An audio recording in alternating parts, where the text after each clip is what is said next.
Welcome back to another episode of Is Fitz Happy. I'm Luke, And I'm Emma. and this week we're discussing Chapter 2 of Fool's Errand, Starling. Yes. Another named character as the chapter title. Yep, we get reintroduced to Starling Birdsong here, and get to catch up to see where she's at. Yeah, what she's been up to, what's going on, which is more known to us because of the little excerpt that we get at the beginning of the chapter. Starts with one of those little epigraphs. That's what they're called, right? Yep. So the epigraph is all about Starling Birdsong. And that basically just discusses that she does typical bard stuff, but in an official capacity for the crown. She's still Queen Kettrikin's bard, basically. And she is the one documenting important things and recalling them in what the Six Duchies uses bards for, as like their official records keepers. Right. But importantly, she is just as much of a legend as the tales she tells, which I think is really important. She's not just a bard doing bard stuff. She is the bard doing bard stuff. Starling kept Hap with her for a full 2 months, and my amusement as his extended absence changed first to irritation and then annoyance. The annoyance was mostly with myself. I had not realized how much I had come to depend on the boy's strong back until I had to bend mine to the tasks I delegated to him. And it was not just the chores that he had delegated to Hap that he undertook. Chade's visit had stirred up a restlessness in him, and he looked around where he was living and realized, well, I've just been complacent. So he took on all the projects that he had pushed aside to, do them and finally complete them and get something done. So he's doing a bunch of stuff around his little hut. Right. Fixing all the things that he's been meaning to fix but has just been putting off. Re-cleaning a chicken coop, which is a ton of work. He even puts up an greased skin window. Yeah. What my copy calls it, which I did have to Google because I have no idea what that is. But apparently it was really common in the westward expanse of America for settlers to put greased animal skins up in holes in their houses, like windows, without glass, because glass was super expensive and not readily available at the time. So this is a real thing. Yeah. They don't have glass windows. Truly. No, but this is a real thing. It was not made up for this book. I also, saw a Reddit thread where somebody asked if it was made up. No, they're real. They really were used in history. So let some light in. So that's what that is. And then he also cut down the cracked ash limb, dropping it neatly through the roof of the freshly cleaned chicken house, and then he re-roofed the chicken house. Right. So I thought it was a little funny sequence of events there. Yes.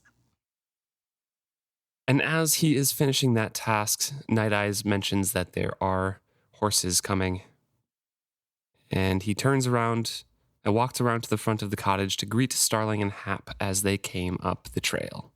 So finally, the 2 months has passed. He's done a bunch of stuff around his cottage, cleaned up a bit, and they're back. And now that they're back, he's looking at them as if they're strangers. Not because they've been gone for so long, but because so much has changed in the short time they've been away. And the new garb that Hap is wearing, too. Also, that doesn't help. But he realizes that the pony he's riding is ill-suited to his youthfulness. His growing youth, yes. His growing youth. As he's growing up and becoming bigger. And it's he says he looks kind of comical. Hap looks comical on top of the fat pony.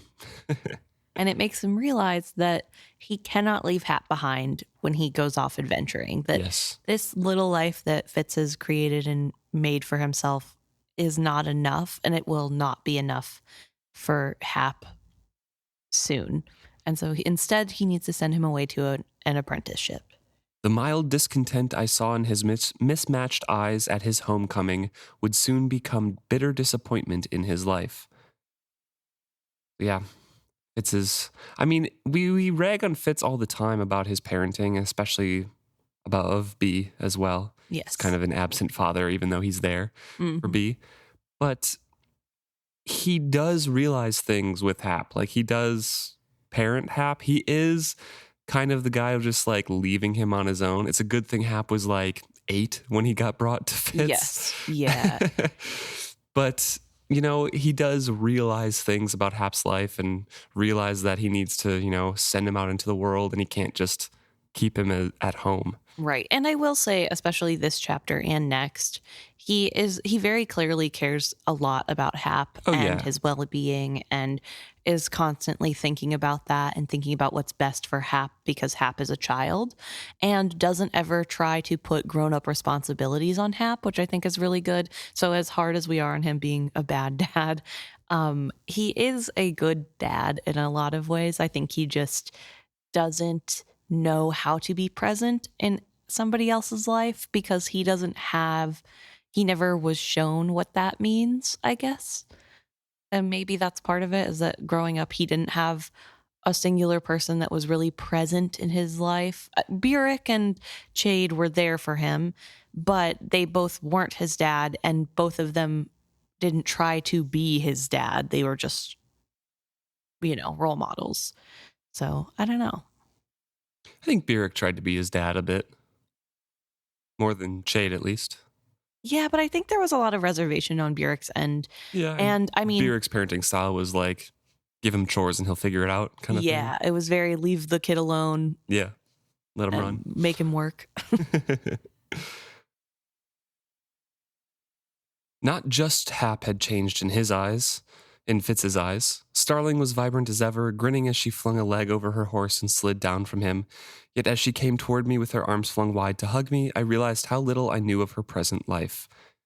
I looked down into her merry dark eyes and noted for the first time the crow's feet beginning at the corners.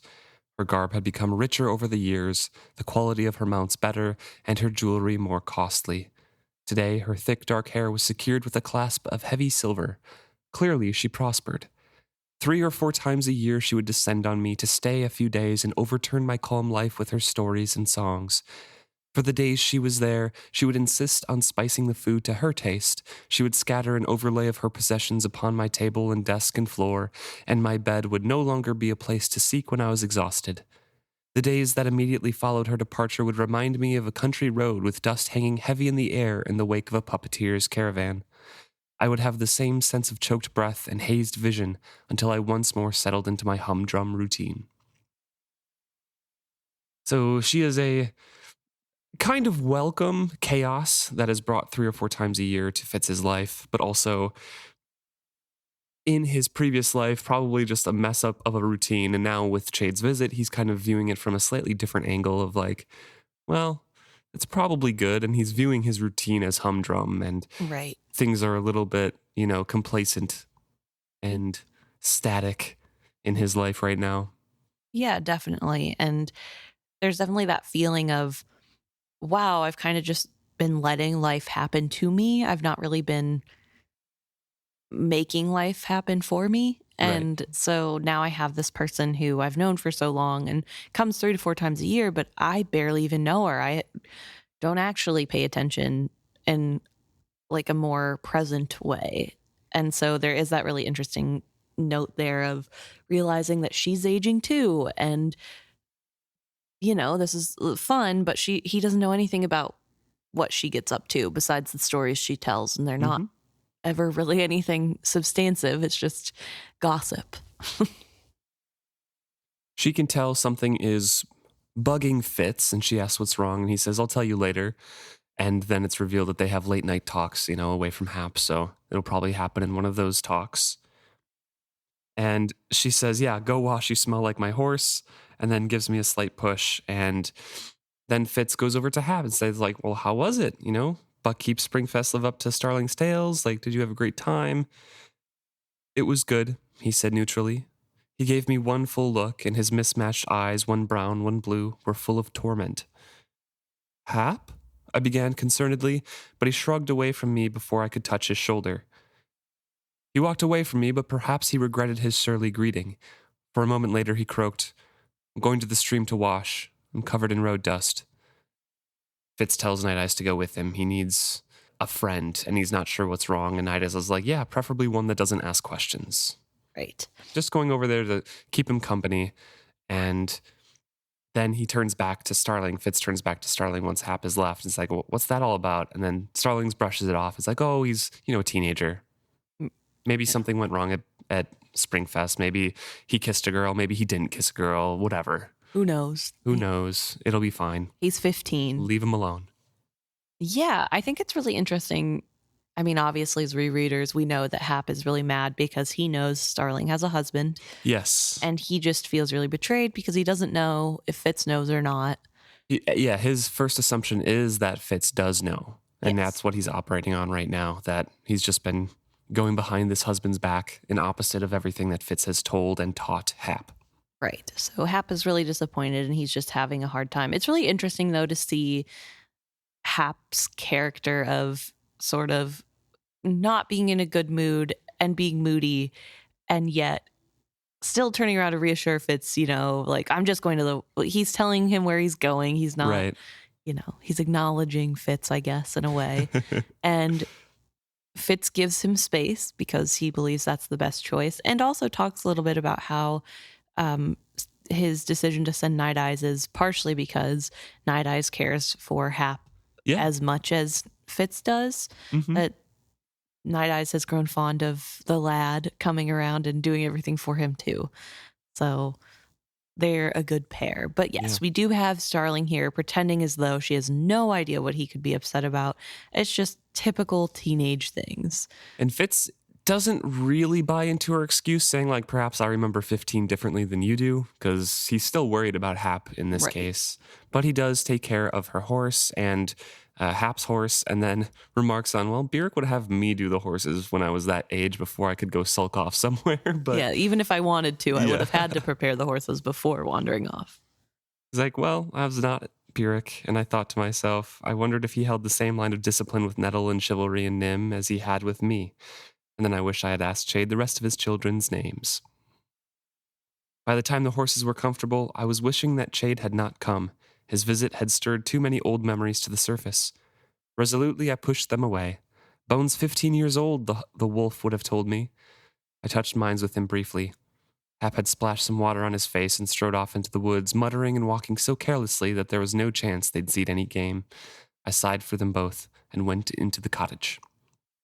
So Hap just does need some time alone and is off stomping through the woods, reflecting on things. And Fitz is like, okay, I'll just go to the cottage. Yep. He's safe. He's doing fine. Night Eyes is there to care for him, and he clearly does need some space. Right. Which I think is a good reaction to have, to give a moody teenager space to let them stew for a little bit instead of just, bombarding.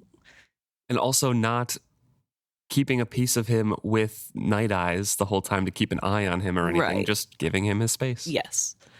And I guess especially when you know the area and it's a safe environment, he's not going to get hurt. Mm-hmm. So it's okay to let him wander. And also, Hap has done it many times. I'm sure.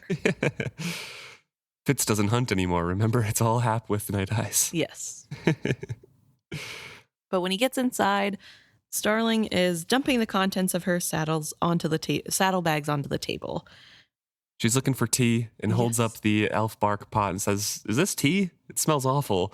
And Fitz is like, yeah, when I'm in pain enough for it to taste good. But let me do the tea. You do other stuff. Yeah, I'll make tea. I'll get the good stuff. Don't worry. Mm-hmm. Tell me about Springfest. And so she does. And she speaks of, like you were mentioning before, the typical minstrel gossip and stories that Starling always tells of people who sang well or didn't, of this lord and this lady that Fitz doesn't really know. It's different from Chade's visit because it's people that he doesn't know or really care about. Maybe he's heard of them before, but most of his information is through Starling. Yeah, and they're not his friends or loved ones. So Fitz did spend time at court, but also a lot has changed since he was at court. There was a war. There was 15 years and a war changes a lot of families. Yeah, and it changes the towns around even. And so it's really interesting for Fitz to have this perspective of maybe recognizing some of the names from his time in his youth, but mostly they're just people in a story that Starling tells. Right. He says, it was not Buckkeep itself or city life that I pined for, but my childhood days and the friends I had known, which is why Chade's visit and talks had stirred up so much more in him than Starling's ever had, because he doesn't care about the people Starling's talking about. He didn't like court politics, and he Yeah. probably doesn't care about which minstrel is a bad singer. Do you think he's lying to himself a little bit there? I think it's like mostly true, but there's like a 20% of him underneath is like, I do miss Buckkeep life. I do miss a little bit of the hustle and bustle. I feel like he would thrive if his cottage was a half a day walk from Buckkeep. Yeah, I feel like Fitz never hated life as nobility. He hated life as a bastard. He hated being confined and trapped in the role. Yes. And like, and to be fair, he didn't just get to be nobility. He had to be really careful of not seeming like he was interested in the throne, Right. and serving the throne always, and doing little diplomatic secret missions where he's an assassin or whatever. So obviously that puts a different slant on it, but it seemed like whenever he was allowed to hang out with people his age or just go to a party outside of Buckkeep, he did find some joy in that. Like, it wasn't his favorite thing in the world, but I do think that he likes being around people before all of this has happened to him. Like everything that, the end of the last series happened.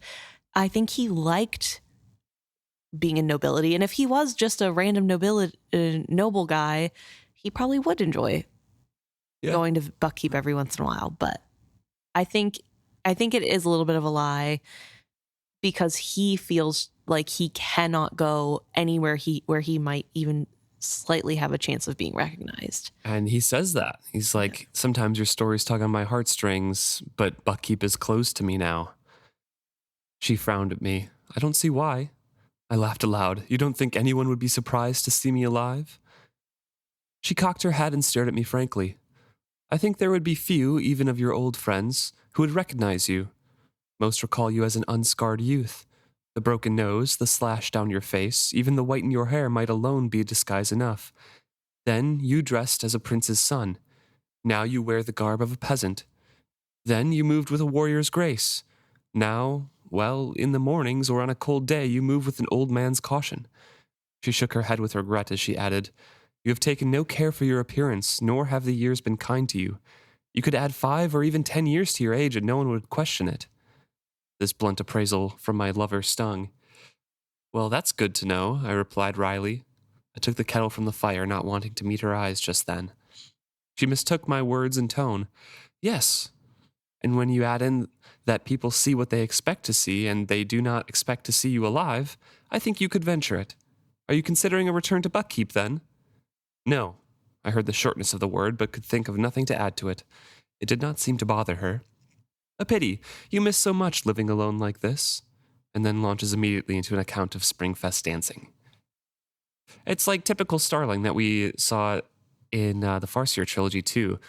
She just says things that are on her mind with not really a care for who's receiving those remarks. Yeah. She's kind of careless of feelings. She's really interesting in that she is this very talented bard that sings about history and is really well renowned and is really good at storytelling. So she clearly knows how to pick words wisely and how to do that well and tailor it to the person that you're talking to. But when it comes to interpersonal relationships with people who are her friends, it doesn't really seem like she cares enough to. And I don't know, I think I might have a jaded perspective because I don't really think that Starling cares all that much about Fitz. I feel like... You agree with the fool that it's Fitz chivalry, the name that she cares about? Yes, I do. And maybe that's not fair. Maybe that's just how she shows affection. Maybe that's just her type of communication and love style, whatever, different than what I know and experience. But I just feel like the carelessness in which she is casually cruel to him, like she didn't have to. Yeah, you look old and crusty. Yeah, you're old and crusty and you never took care of yourself. Yeah, you never take care of yourself. You're ungroomed. And like, I mean, obviously this is, I don't know, jumping ahead a little bit, but later she talks about how he's lucky that she is doing this for him. Yeah. And like, I don't know. That's just not a thought or thing that you say to somebody that you like deeply care about or love. And But if you're deeply hurt and fighting, no, still not okay. I know don't it's know. not I mean, okay, yeah, but like that happens I more guess. so, you Yeah, know? sure. But yeah, so I don't know. It's a weird thing to me where I feel like I'm coming at this reading it from the perspective of she doesn't actually care about him all that much, at least not to the level that Fitz cares about her. And I don't think Fitz is like in love with Starling by any means, but I think that they have like I'll use sort of Fitz terms, comfortable companionship. Yeah. And But I also don't fully agree with the Fool either, that it's just the name or anything. I think Starling is a little bit more than just chasing renown. She does mostly, but I think she does care for Fitz in her own way as well. yeah, that's fair. Yeah, I think it's a little bit that the way that she cares about people is different than the way that I personally would, and so that puts me off. And then on top of that, I do think it stemmed from. I think it at the very least started because of Fitz chivalry, the name rather than the person. Yeah, for sure. So I don't know. That's just whatever. So whenever I read this, it's just annoying that she's hurting Fitz's feelings and doesn't realize it. And I don't know. It's just because she's so talented in speech and stuff, you'd think she would know that exactly what she's saying and how it would be perceived. But we also know as rereaders that she knows about Chade and that she knew Chade was coming, which is why she stayed away so long. Right. And so there is that sort of maybe she's trying to convince him in her own way to come back. And she knows that he's worried about this. And so if she says, oh, you're so old and crusty, nobody would ever recognize you, that's supposed to be comforting for somebody who she thinks might be debating whether or not to go. True. So maybe Playing that's her part of part. it. Yeah. I don't know. Those comments and her launching back into a Springfest dancing description sets Fitz's mind thinking about the what ifs. What if he returned to Buckkeep with his queen at the end of Farseer Trilogy, you know? What if he came back and he's like, none of it would have worked out well. I literally could not have come back because a faction would have supported me, but a bigger one would have supported killing me. You know, there is such a tug of events that he wouldn't have fit back into in his mind. And he also thinks about, what if I had gone back to Molly and the child returned to carry her off to be mine? I suppose I could have if I had no care for anyone but myself. Basically saying that, yeah, Beric and Molly had both given me up for dead, and he doesn't blame them for turning to one another. And if he'd gone back to them, he would have made them both faithless in their own eyes. I could have made their bond a shameful thing. Beric would have left Molly and Nettle to me. His harsh sense of honor would not have allowed him to do otherwise. And ever after, I could have wondered if she compared me to him, if the love they had shared was stronger and more honest than... And then Starling interrupts him and says, you're burning the stew. Yeah. Breaks him out of the reverie. But that's also kind of true, because that is... I mean, I know Fitz is really down on himself in the what ifs. If he did go back to Molly, that is what probably would happen. Yeah. Well, I think part of the problem is that he pretended to be dead at all to people that he cared about. I mean, for the Molly part, I understand because that was very dangerous for her and his unborn child. And obviously he did not want them to be a target. So Right. Sure, I get that one. But he let Beric think he was dead. Right. And that's really, I don't know. I think that's pretty tough. And it's hard too, because he's thinking so black and white, where if he went back, he would have had to take Molly and their daughter back, instead of realizing that if he went back, he could say, I'm so sorry that I lied. I understand that you guys have a relationship. That's fine. I just want to know my daughter.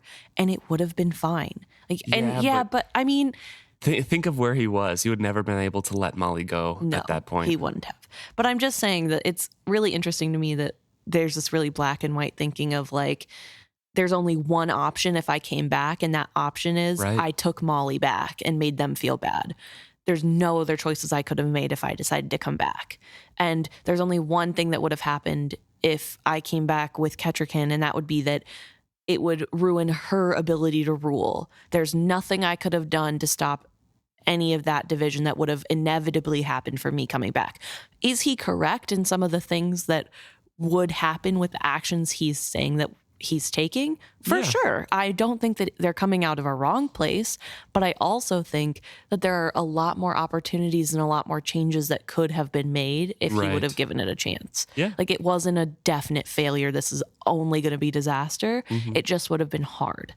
And I don't know if Fitz really understands the difference between those two things. But also, Fitz was done. You know, he did want retirement. He was sick of being used. And if he had gone back, he would have continued to be of use to the crown. And I don't think he could countenance that. That's fair.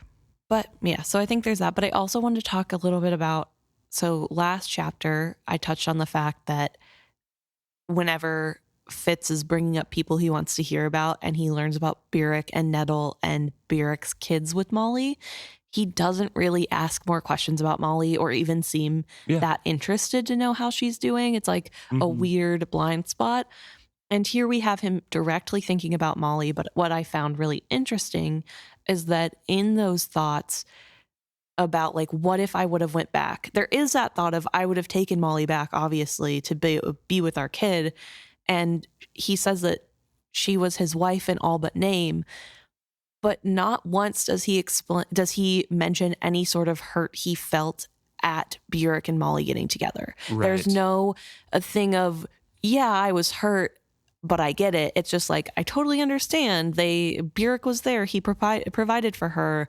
And here's how he would react if I asked for her back. Of course, he'd say yes. His duty wouldn't allow him to. It's a listing of facts, basically, of what happened. There's no emotion in listing of what could have been, the way that there is with Kettrikin of, like, well, even that I guess is a little devoid, but it just feels very lacking of, like, that's your lost love. That's the girl who got away. And you're just like, yeah, if I would have went back, maybe she would have gotten with me. But I mean, only because she felt like she had to, and I've done things wrong. And it's just so interesting. No, there's no remark on if she would have gone back with him. It's, I would have come back and been with Molly because we loved each other. And Burrick, out of his honor, would have let us go. True. Yeah, there's no thought about Molly and her reaction and how she would be. Because also, all the emotions regarding Molly are put out of his mind. Yeah. And I'm going to be really honest. If he would have come back, Molly is not giving up Burrick. Like, I think Molly fell in love with Burrick. I think she would have been really conflicted and she would definitely have some strong feelings. But I think she would be really mad at Burrick for treating her like an object that he could give away to somebody else. Like, if that makes, I'm not trying to make this sound like it's a bad thing. It just, this whole sense of, like, well, on my honor, I can't take Fitz's woman away and he's back. And she's gonna be like, mad because it's my agency too. It's my choice too. Yeah. And also the old argument with Fitz would have been brought up. Like, you still lied to me. You lied and decided that your life with your king was more important. Right. Well, she wouldn't have seen it that way, but he was magically compelled after he tried to kill Regal. So yeah, that's true. So I don't know. So I feel like something that, again, we're not seeing thought through completely. Right. And it is clearly because of, well, maybe not clearly, but to me, it's clearly because of the fact that he's been partially forged, especially when it comes to Molly and his memories of Molly. Yeah. So he serves up the stew, and Starling continues to talk of Buckkeep and Springfest, and his thoughts of his own Springfest keep intruding. And he's wondering if he lost all content in the simple life that he had created for himself. And then he's like, well, are the boy and the wolf just not enough anymore? What ails me? And then he turns his thoughts to Hap, being like, well, where is Hap? Like, how is he doing? It was distracting that he could not get past his bad mood to come and join us. As Starling spoke on, I found my eyes straying repeatedly to his untouched bowl of stew. She caught me at it. Don't fret about him, she told me almost testily. He's a boy with a boy's sulky ways. When he's hungry enough, he'll come in. Or he'll ruin perfectly good fish by burning it over a fire, the wolf's thought came in response to my questing toward him. They were down by the creek. Hap had made a temporary spear out of a stick, and the wolf had simply plunged into the water to hunt along the undercut banks. When the fish ran thick, it was not difficult for him to corner one there, to plunge his head under the water and seize it in his jaws. The cold water made his joints ache, but the boy's fire would soon warn him. They were fine. Don't worry. Useless advice, but I pretended to take it. Yeah. So Hap is still doing okay with Night Eyes. Fitz, of course, is still periodically worried about them because he hasn't returned. But apparently they're gonna kind of just chill there for the night. Yes, but clearly something big is wrong because, Yeah. Because he didn't have a time to sulk and come back. He's still out there. He's still out there. And not only that, but he's now catching his own dinner and making a fire and bedding down for the night. This is not a little teenage angst. This is something is clearly very wrong. Mm-hmm. But at the moment, Starling is trying to brush it off. Night Eyes says that he's fine for now. So he's back to the present moment where Starling is catching his attention. So they clear away the dishes, and Fitz pulls out the sand-sedge brandy that Chade had left and pours some cups. And this is the first in the future here. I can't remember if it's this chapter or the next chapter. Next chapter. He remarks that this is the first warning sign that he didn't catch that Starling knew Chade had visited, because she's not surprised at this nice brandy. Yes. She doesn't even comment. She just drinks it. Mm-hmm. So she gets a cup of brandy. He gets a cup of brandy. She's playing on her lute. Or is it the harp? Harp. Until the random notes turn into an old song about the miller's daughter. And they're just kind of relaxing near the fire. She's leaning up against his legs. And at the end of the song, he leans down and kisses her. He also notices while she's plucking at the strings that one of her fingers is still crooked from their previous journey together in the last trilogy, where her hand was broken to make a warning towards him. Yep. So she does still have sort of that... she'll carry those broken fingers, through the rest of her life. Exactly. They have kind of that bond. Yeah. And where they've come. She makes a comment that you're pensive tonight to Fitz, and he makes a small sign of agreement, but also he doesn't want to break the mood and share like, hey, you hurt my feelings, saying that I looked old and unwelcomed, right? Things like that. And he doesn't really want to talk about Chade or anything right now. So it's just like later, we'll talk later. And a while later, I lingered in the hinterlands of sleep. Sometimes I think there is more rest in that place between wakefulness and sleep than there is in true sleep. But he doesn't know why he came awake. Right. All of a sudden, he just kind of wakes up. And he looks around, and Starling has flung off the sheets from the both of them, and the fire's burning low, and it's the middle of the night, and he's not sure why he's awake, but he's awake. And so he gets up and he puts on clothes, I guess, and then goes outside until he finds where Hap is. Mm-hmm. And Hap's fire has burned down pretty low, so he adds a few logs to the fire, and he just sits and quietly waits, because he knows Hap has definitely woken up, and he knows that it's better to just wait for Hap. Night Eyes opens his eyes. He's like, I told you not to worry. And Fizz is like, I'm not worried. I'm just here. Exactly. I don't know why. I'm just here. And as you mentioned, Fitz waits for Hap, and Hap starts it saying, it's not you.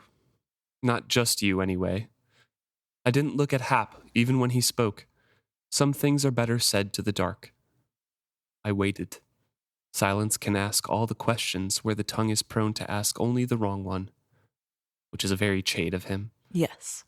I have to know, he burst out suddenly. My heart seized up at the question to come. In some corner of my soul, I had always dreaded him asking it. I should not have let him go to Springfest, I thought wildly. If I had kept him here, my secret would have never been threatened. But that was not the question he asked. Did you know that Starling is married? I looked at him then, and my face must have answered for me. He closed his eyes in sympathy. I'm sorry, he said quietly. I should have known you didn't. I should have found a better way to tell you. and the simple comfort of a woman who came to my arms when she would, because she desired to be with me, and the sweet evenings of tales and music by the fire, and her dark, merry eyes looking up into mine, were suddenly guilty and deceptive and furtive. I was as foolish as I had ever been, no, even stupider, for the gullibility of a boy is fatuitousness in a man. Married. Starling married. She had thought no one would ever want to marry her, for she was barren. She had told me that she would have to make her own way with her songs, for there would never be a man to care for her, nor children to provide for her old age. Probably, when she had told me those things, she had believed they were true. My folly had been in thinking that truth would never change. And Night Eyes comes over to him and says, I don't understand. Are you ill? And he says, no, just stupid. Like, Which nothing new there. Well, you haven't died from that so far. Fitz is like, but sometimes it has been a near thing. yes, so very funny little exchange there. But yeah, so this is what Hap has been upset about. That Yes. he thought maybe Fitz knew and was deciding to be with Starling anyway. And Fitz is sort of reflecting that this is kind of his own fault because he didn't ever ask.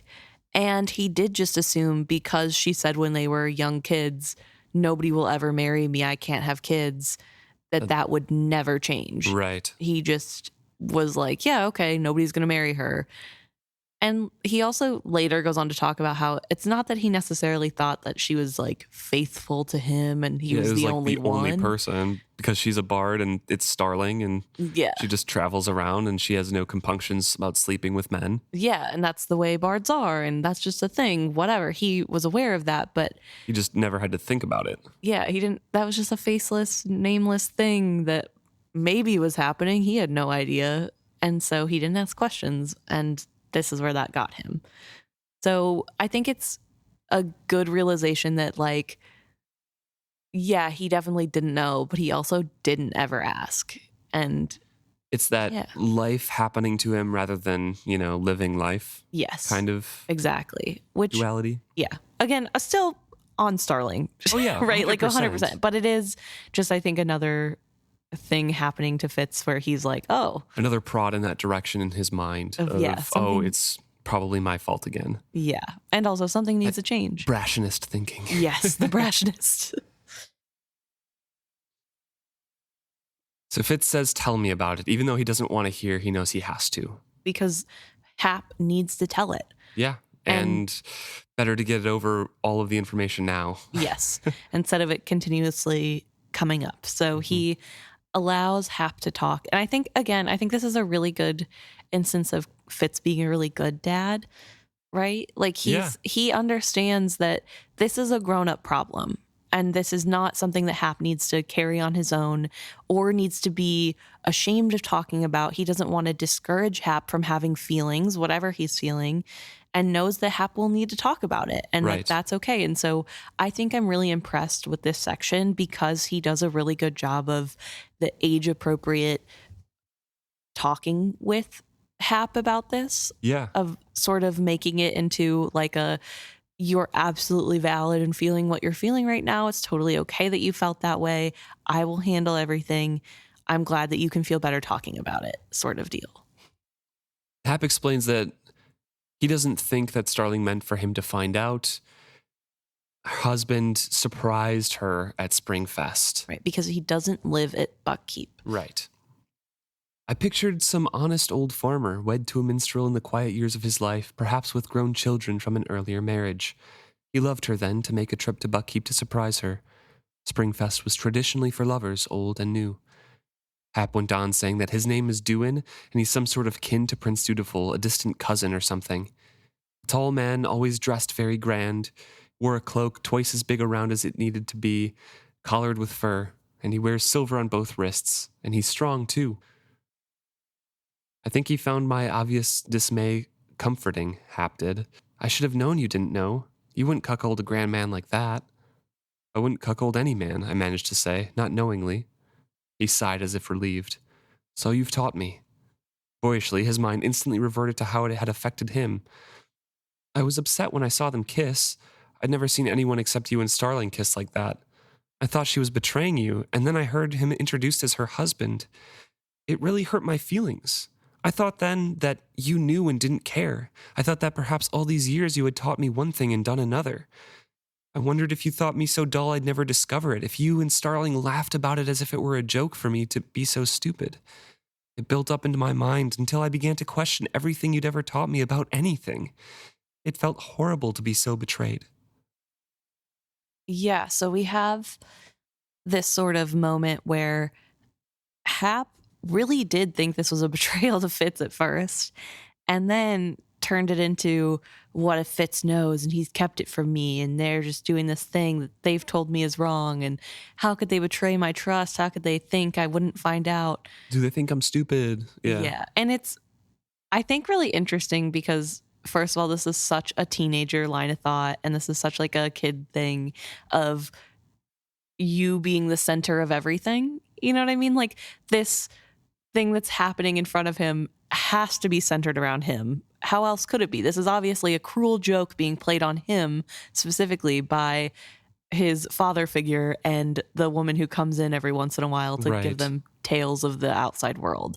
And so I think it's really well done that it feels so like we're with the grown-up Fitz, and it feels so petulant of like, he cares right now more about how it felt to him to be hurt in this way that wasn't even anything to do with him than thinking about what it's doing to Fitz when he's telling him. And at the same time, Fitz is kind of glad that Hap is thinking that way, because then he doesn't have to think about how Fitz is feeling, right? Yeah. Fitz's own thoughts are going one way. Hap can focus on himself, and he doesn't have to worry about Fitz, because that's not Hap's job. Yeah. And again, pointing back to, I think that's a really healthy way to handle it, of letting the kid be the center, letting them get that out and being like, yeah, that is really tough. I'm so sorry you dealt with that. Think through your own feelings. Don't worry about mine. You have your own. Yes. Let's communicate about that.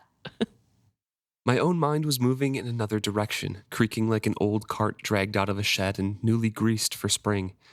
I resisted the turning of the wheels that led me to an inevitable conclusion. Starling was married. Why not? She'd had nothing to lose and all to gain. A comfortable home with her grand lord, some minor title no doubt, wealth and security for her old age, and for him, a lovely and charming wife, a celebrated minstrel, and he could bask in her reflected glory and enjoy the envy of other men. When she wearied of him, she could take to the road as minstrels always did and have a fling with me, and neither man ever the wiser. Neither? Could I assume there were only two of us? Before we get into that, I just wanted to quickly ask, why would Fitz not know one of his cousins doing?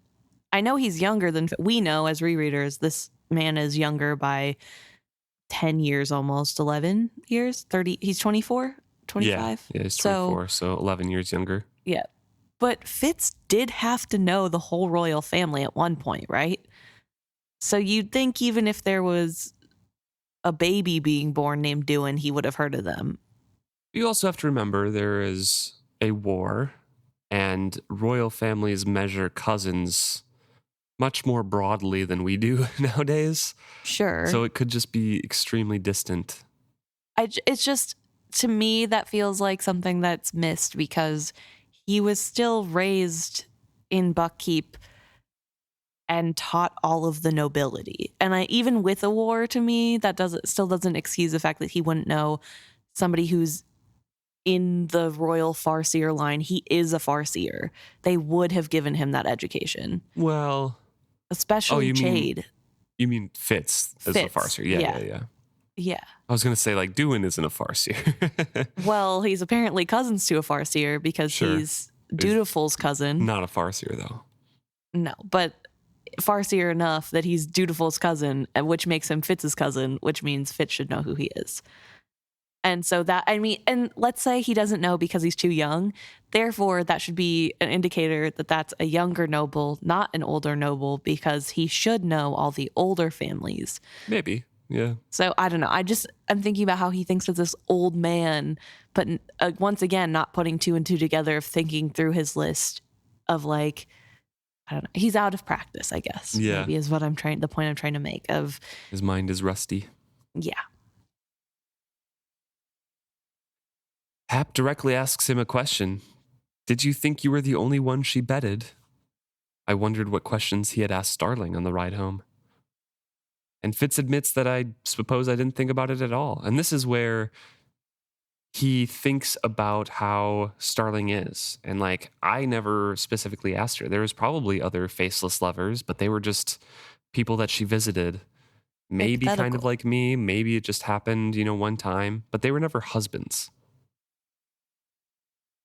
And she was vowed to him and him to her. And that made all the difference to me. What will you do now? I'm not sure, I lied. Starling said it was none of my business, that it hurt no one. She said that if I told you, I'd be the cruel one hurting you, not her.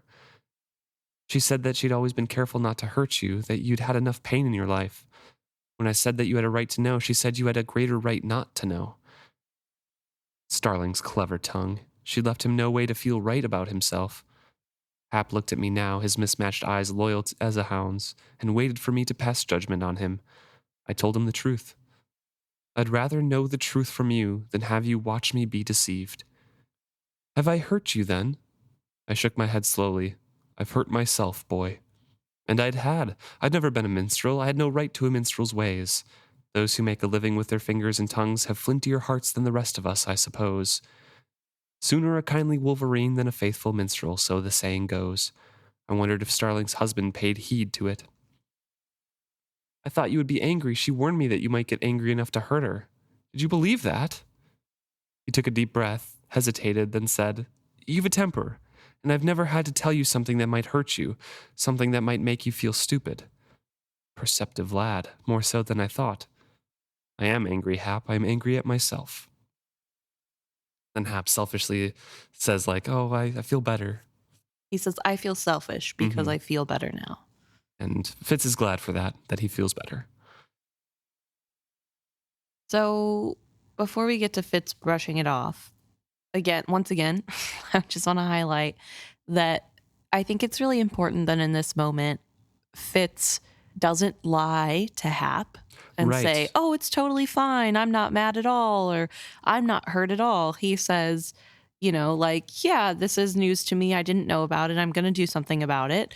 I'm glad you told me. I'm glad you told me. And then when he says, well, but did I hurt you? He says, no, I'm hurt, but you did not do that. That's not something that you did. And I think it's bad that he then turns around in his mind. It's like, I hurt myself by trusting someone, because that's not great. But I think it is. It's just Fitz. Yeah, it is Fitz.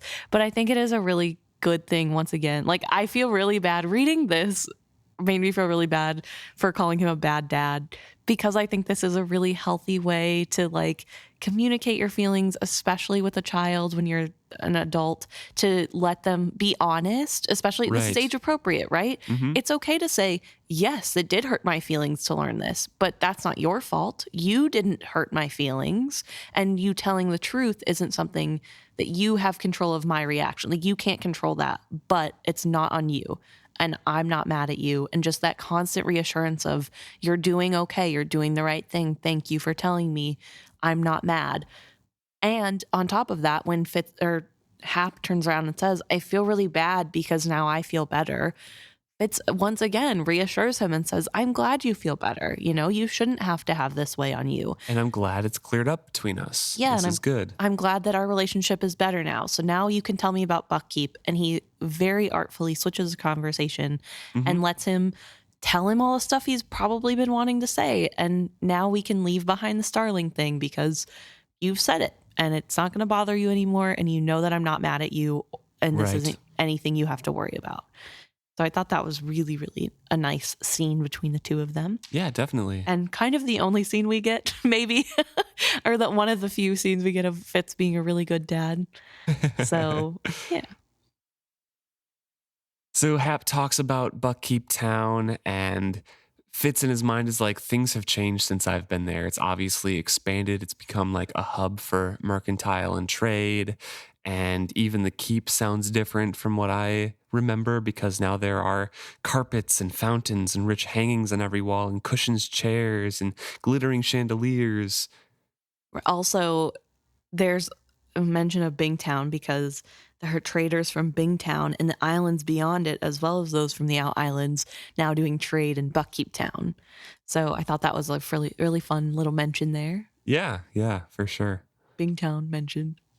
And then Fitz suspects that Chade's influence as much as Kettrick's is putting the fine things around the keep, because Chade always did like fine, comfortable, expensive comforts. Yes, and Kettrick liked to decorate, so Yeah. match made in heaven. Mm-hmm. But then there's a not so fun part of this tale. Hap begins to tell Fitz of a place called Hardened Spit. Yes. Which Fitz notes that he doesn't recognize the name of, but with how much things have changed since the war, there's a real possibility that he had been there, but it was nothing more than a few huts by the road. Or even just a road, because people fleeing red ship raiders might return, but they probably don't build directly on the old village. Exactly. But while Hap is at Hardened Spit, they are staying at an inn. He and Starling stayed at an inn where she sang for meals and their room. And it was a really nice town, but he heard angry talk about a witted one who had been taken for magicking cows so they would not yield. But I paid little attention to it. It just seemed men talking too loud after too much beer. The inn gave us an upstairs room. I woke up early, much too early for Starling, but I couldn't sleep anymore. So I sat by the window and watched the folks come and go in the streets below. Outside in the square, folks began to gather. I thought it might be a market or a spring fair. But then they dragged a woman out there, all bruised and bloody. They tied her to the whipping post, and I thought they would flog her. Then I noticed that some of the others who gathered had brought baskets full of stones. I woke Starling and asked her what it was all about, but she bade me to be quiet. There was nothing either of us could do about it. She told me to come away from the window, but I did not. I could not. I could not believe it would happen. I kept thinking someone would come and make them all stop. Tom, she was tied there helpless. Some men came up and read from a scroll. Then he stood back, and they stoned her. There was silence there, and Night Eyes said, well, it could be you. And Right. Fitz is like, I know. Fitz talks a little bit in that silence of how he had heard things about witted ones being flogged or hung. Well, those are for horse thieves and murderers. Yes. Yeah, flogging and hangings were Yeah. reserved for horse thieves and murderers. But he never had to watch, village justice like that. Yes. And it's just as sickening that that's happening, and it could be him. Just like Night Eye says, it could be him. And that's not where the story ends. Yeah, Hap says that he was too scared to go down there, but he thought that someone should do something. And he was also ashamed to be so scared, but he couldn't make himself move. He just stood there and watched as the stones hit her. She kept trying to hide her head in her arms. I felt sick. Then I heard a sound such as I had never heard before, as if a river rushed through the air. The morning sky dimmed, as if storm clouds were blowing in, but there was no wind. It was crows, Tom, a flood of blackbirds.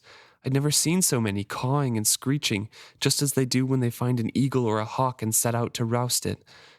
Only they weren't after an eagle. They rose out of the hills behind the town and filled the sky, like a black blanket flapping on a clothesline. Then they suddenly fell on the crowd, diving and cawing. I saw one land in a woman's hair and strike at her eyes with its beak. People were running in every direction, screaming and slapping at the birds. They spooked a team and the horses went crazy, dragging their wagon right through the crowd. Everyone was screaming. Even Starling got up to come to the window. Soon the streets were empty of everything save the birds. They perched everywhere on roofs and window ledges, and they filled the trees so that the branches drooped with their weight. The woman who had been tied, the witted one, she was gone.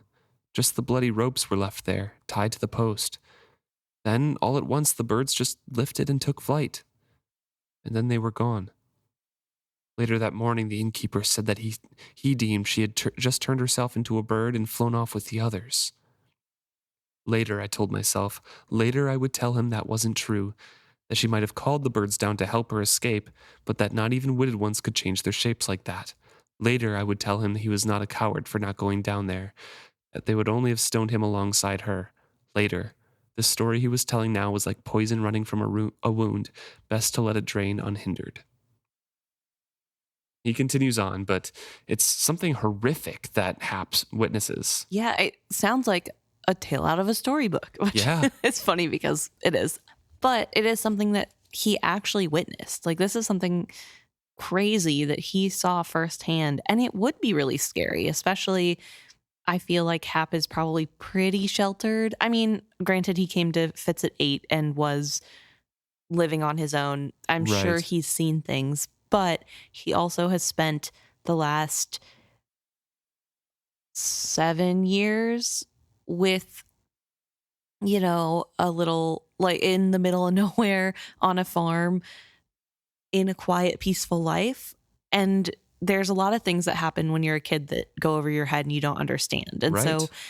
to see this stuff happen, it's sort of crazy and eye opening, and it would be really scary. That's your first known experience with a witted person.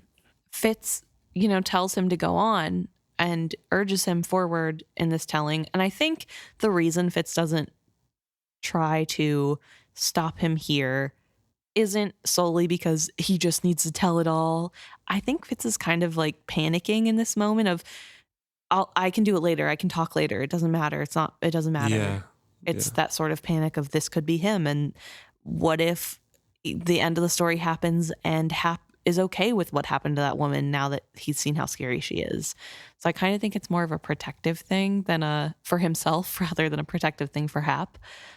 But Hap A little does, bit of both. Yeah. Hap does continue Mm-hmm. and say that the people call themselves old blood.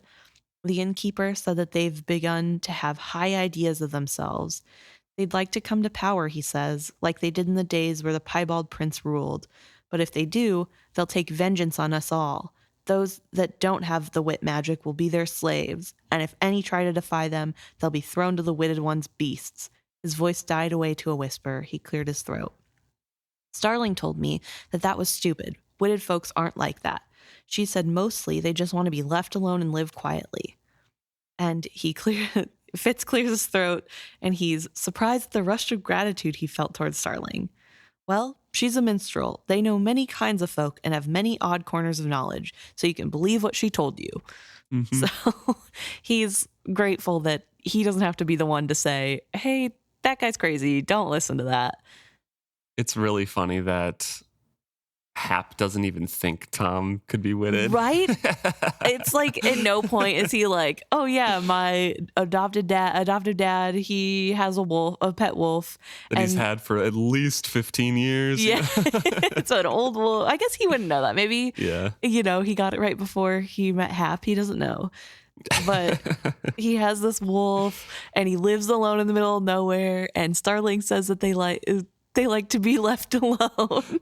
And Night Eyes seems to be super well trained and just Yeah. it's a big shaggy dog, Yeah. So it's kind of funny that he doesn't see the connection at all. But I kept waiting for him to be like, but you're not like that, are you, Tom? And like, I don't know. For some reason, I thought that he would know. Nope. And no, not at all. No. Hap is just very naive to the ways of the world. Yes, he is, and critical unfortunately. thinking. And that's something that I know later Fitz kind of berates himself about. He's like, I should have taught Hap a little bit about how to wield a sword. I should have taught him more about critical thinking and played some of the memory games that Chade did with me. Like I should have done. Even just prepared him for how not everybody is trustworthy. You can't operate your life thinking that everyone is not lying to you. You need to understand that sometimes people do lie and there's no good reason and they shouldn't. Yeah. So Hap has been raised in a very naive way, in a very, optimistic way. I think but it stems from like a loving, caring environment. It does. But yeah, it definitely is not setting him up for great success. It also stems from like that protective environment, kind of like you were saying, protective of Fitz himself. He doesn't want to bring up those memories. He doesn't want to touch those memories, but also protective of Hap is like, oh, if he doesn't have to learn these things, he'll never have to use them and experience this, Yeah. Naive on Fitz's part too. Mm-hmm. And this is where if they were closer to town or lived, in like the suburbs, They would have to learn a little bit. Yeah, he would have to bring things up to Hap and have taught him. But because they are both so secluded, it really is sort of a thing that has to be gotten over by Hap, unfortunately. Right. So anyways, that's in the future. But Fitz says like, yeah, you can trust Starling and some of those things and any knowledge that she has. They know a lot of different things. Right. And Hap had given Fitz far too much to think about. He could scarcely keep his mind on the rest of Hap's tales, and he was intrigued by some wild story that Bingtown was hatching dragons and that soon towns could buy a Bingtown dragon for a watch beast. I assured him that I had seen a real dragon, and that such tales were not to be believed. More realistic were the rumors of Bingtown's war with Chalced that might spread to Six Duchies. So really funny. Yes. Fitz has obviously seen real dragons. He knows what a real dragon is. It's made of stone. They can't hatch dragons over there.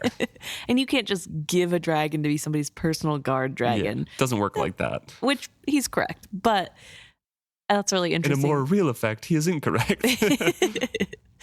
But what I really found interesting about this, especially leading into if Bingtown's war with Chalced was going to affect the duchies, I thought that was really interesting because I think it gives us sort of a time frame of when where the last book is to now, because I kind of feel like with that mention and the cocooned or the eggs or whatever, this is spring. It's after the so this is, I think, I don't know, this I guess it'd be after the end of the book. I was gonna say I think it's before the time jump at the end of last book, because we have, I think it's after the time jump. No, I think you're right, but I was thinking that maybe it was before that because we have a little bit of the, I don't know, everything happening, but I guess that happened in fall into winter, and during winter is when Tintaglia flies away, and summer is when they're going to hatch. So this is spring before they have hatched. Exactly. But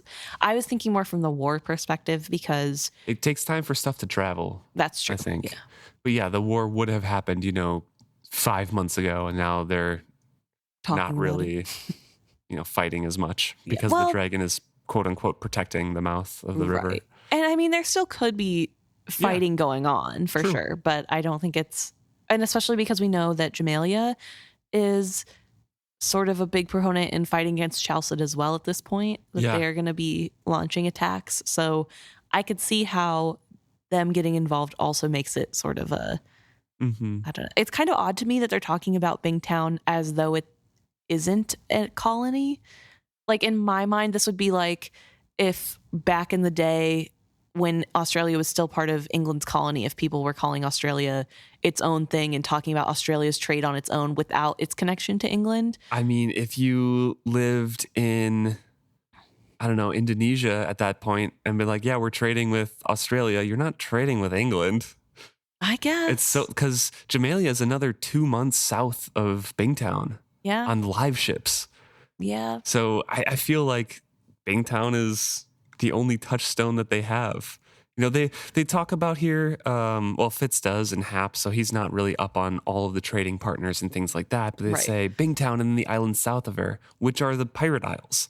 And that's way before you get to Jamalia even. So I feel like someone well-versed in, geopolitics of this world would understand that, what was happening with Bingtown, or like Bingtown was originally a colony of Jamalia. Yeah. But Bingtown is the only thing that's nearby that's south of Chalced. Yeah, that's fair. And I guess to me, it was more like Bingtown just got its independence like 2 months ago. Right. 6 months ago, max.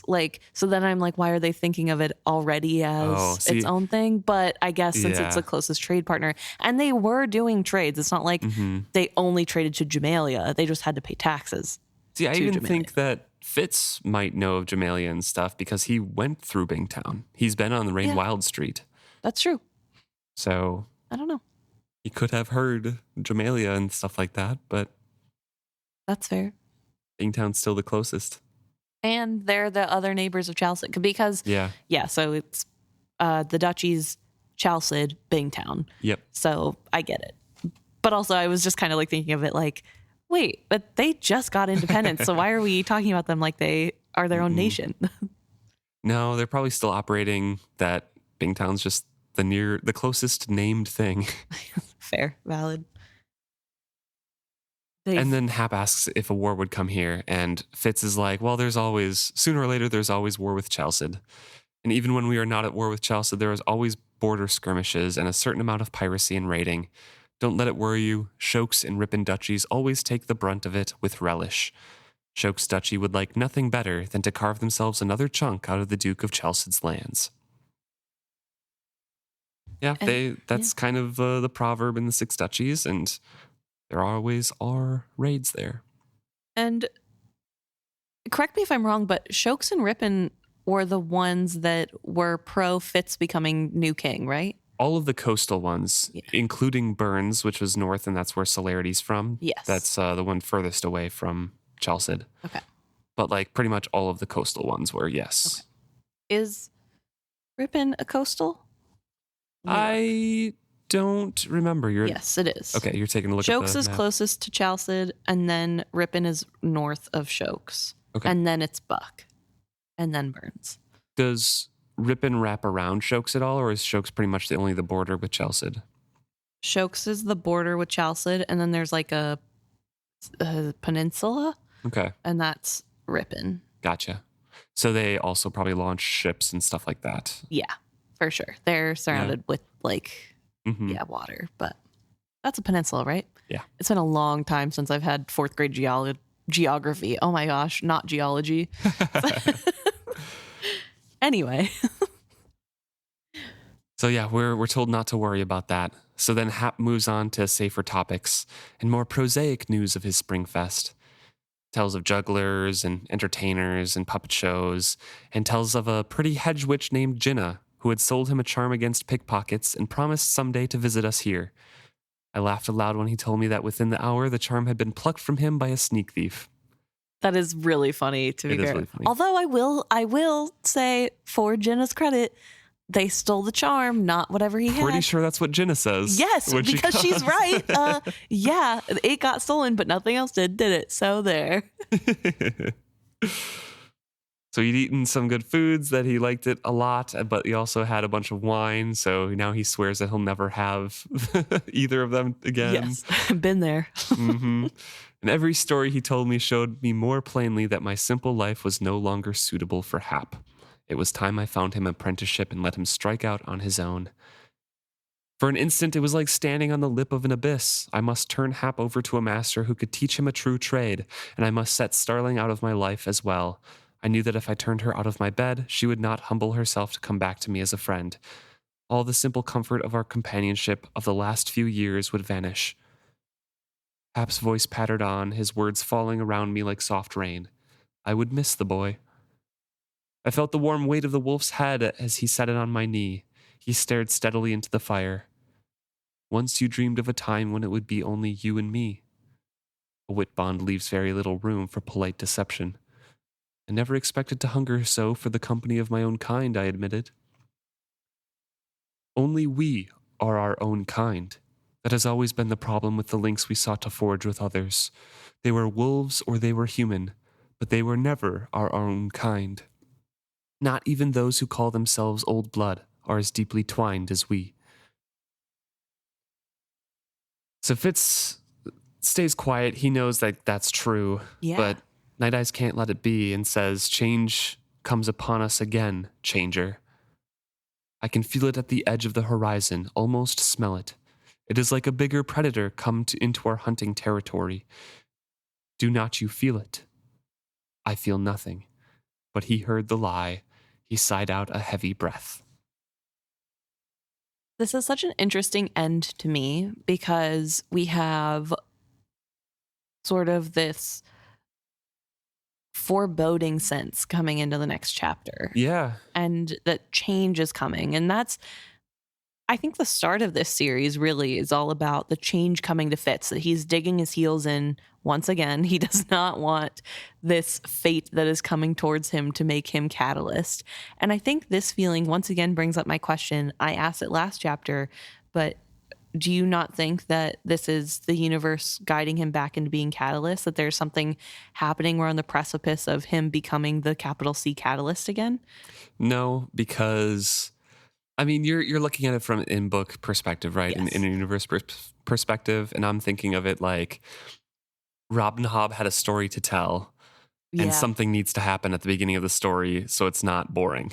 Okay. You know? Yeah. Like that's kind of where I'm coming at it from. Sure. Of just like, there are choices coming up, and sure, he might feel kind of the crux of those. But again, everyone can be a catalyst because there are choices that they can make. It just so happens that a lot of choices run through Fitz. That's fair. And I mean, we do know, I keep saying that this might be him turning into capital C Catalyst again.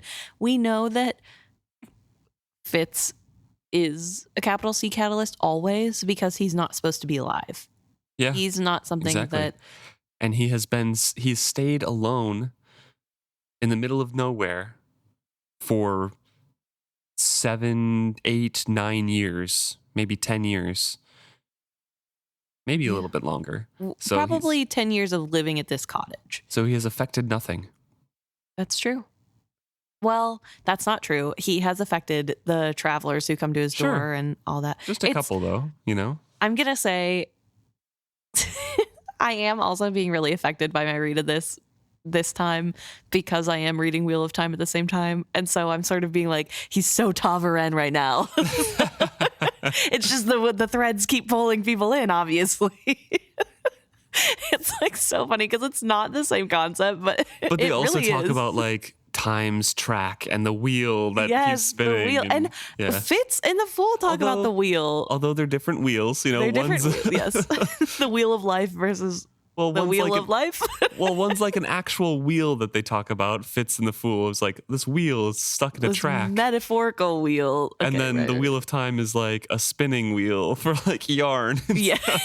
And I guess to be fair, the Wheel of Time, it's more like people keep being reborn, whereas here, nobody's reborn, but like there's a path that people make because of their ancestries. They're like the pattern is repeating because of who was born before them. Yeah. So yes, it is very different. But every time it comes to something like, especially this reread of like something's happening, change is coming, I'm like, it's because you're Tavaren and you're getting the sense. The wheel is pulling you in, boy. That's where you're, it's fate. Well, he's the dragon reborn, so I don't know. Fitz is the dragon. Fitz has seen real dragons, as we know from his own mouth. True. Dragon reborn. Mm-hmm. I think him and Rand would get along splendidly, though. So there's that. Yeah, I think so. They both want to just live on a farm. Yeah. They both want to run away from their fate. Yep. Well, there's one other thing I want to talk about before we wrap this up, and that's the Piebald Prince. Yes. Because we know there is a short story / novella. I think it's just a short story. Mm-hmm. Piebald Prince that Robin Hobb wrote, and we have not read it. We are operating on all of the knowledge that we have read so far, which is just the 16 books plus the short story, The Inheritance, that we did for our special episode.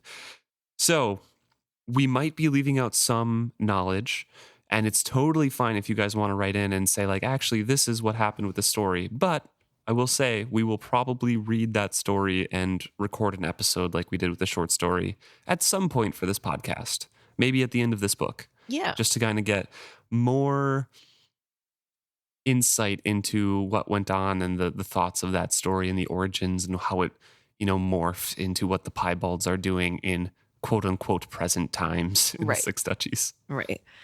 Yeah. And I think it's, I don't know, it's a story that I definitely want to read because I am curious what it is. I mean, I feel like it's really interesting because it is a story within a story, and we do get bits and parts of what the story is, right? Nowadays, we get that what people's understanding of it is, but I think... Well, in this book, they tell us... I know, but I think Robin Hobb writes it from their perspectives and what actually happened. Right, okay. So it's not the story, it's like the real version of events. I think, again, Sure. Correct me if I'm wrong, guys. Fair. Okay. But I'm talking, the story within the story, we do get to hear the myth. And clearly it is not what happened because most of what they're talking about isn't how wit works. Right. Although, I mean, maybe we're wrong. Maybe we don't know. Maybe Old Blood has lost some of its ways and there were things that could be done hundreds of years ago. But it doesn't feel like that's the No. case in Old Blood communities. They seem pretty traditionalists and like they're keeping their practices alive and well. And they wouldn't just forget how to do things. It doesn't feel like skill where there's massive chunks of knowledge just lost to time because nobody practices, because there are still communities that are hidden away practicing. Right. Yeah. Yeah.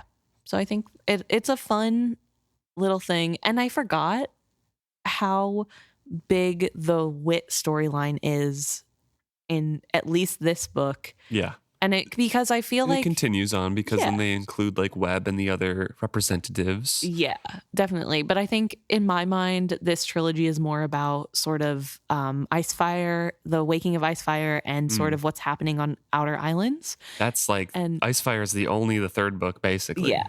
Well, yeah. But I mean, in general, like I felt like looking back, it's more the build up to that. Yeah. And like what's happening in the Outer Islands and all the like the Pale Woman and what she's gotten up to. And I knew there was a little bit about wit because obviously we have the cat thing coming up Right. with Dutiful, but I didn't realize how like deeply entrenched in the politics of Buckkeep the wit was. Like Yeah. I totally forgot that aspect. That's why I'm excited for this book because it's still big stakes because it's a missing prince and stuff, but it's smaller than like this affects the world, you know? Yeah, this is more Yeah. like a group of people in a society being put down just by the small society that they're in, not the world at large that we know of. So thank you so much for tuning in for chapter 2.